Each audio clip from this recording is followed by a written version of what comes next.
So yun guys, na-flat yung bike ko, no. Hindi ko alam kung bakit. Andun lang to sa parking. Sa paradahan namin. Bumili ko kanina ng yung pang-vulcanize. Yung pang-vulcanize dito sa Japan, yan, ganyan lang. Dinidikit lang siya ng glue.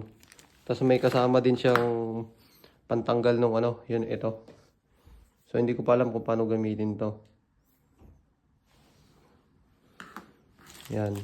So, yan, subukan ko tanggalin to kung kaya ko. So dito ko na nilagay sa kusina kasi malamig dun sa labas. Paano gamitin to?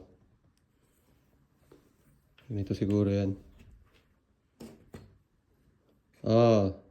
Tapos ito kakawit dito. Tama ba?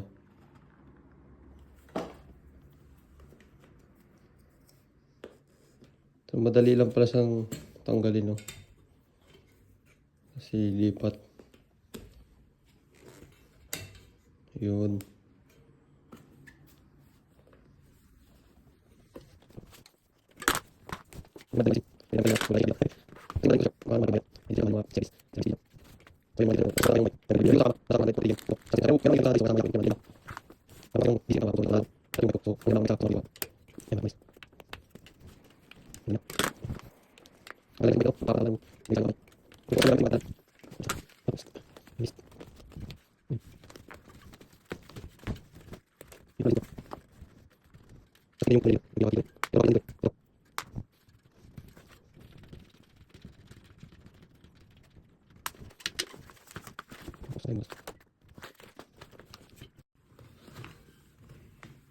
Ito.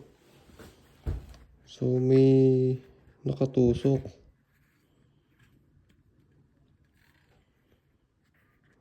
May maalis.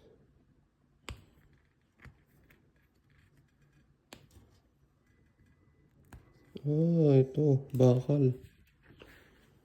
So, manipis na yung gulong.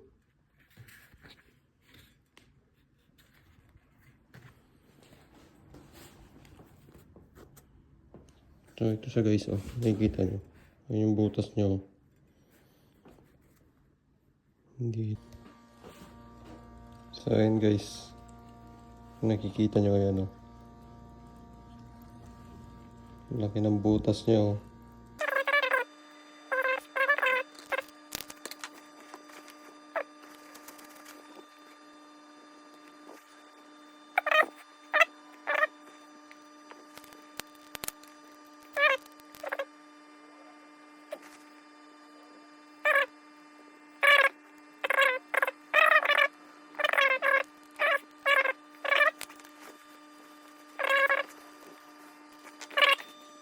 So ayan guys, tuyo na siya.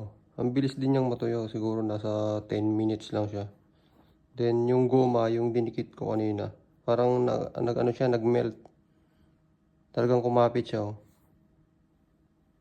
Parang yung dun sa atin, di ba pagka yung sa vulcanizing, yung iniipit nila to, tapos yung may apoy.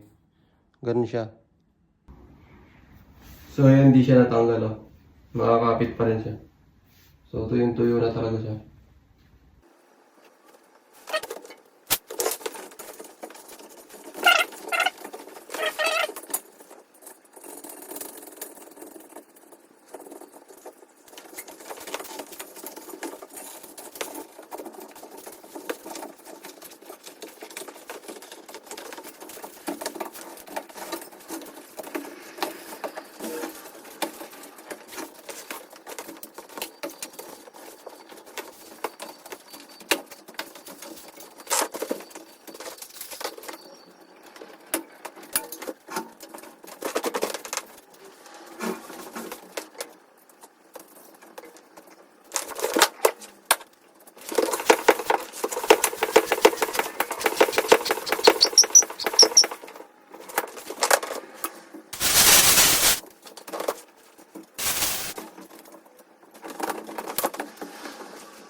So ayan. Matigas na siya at hindi na nga lumambot.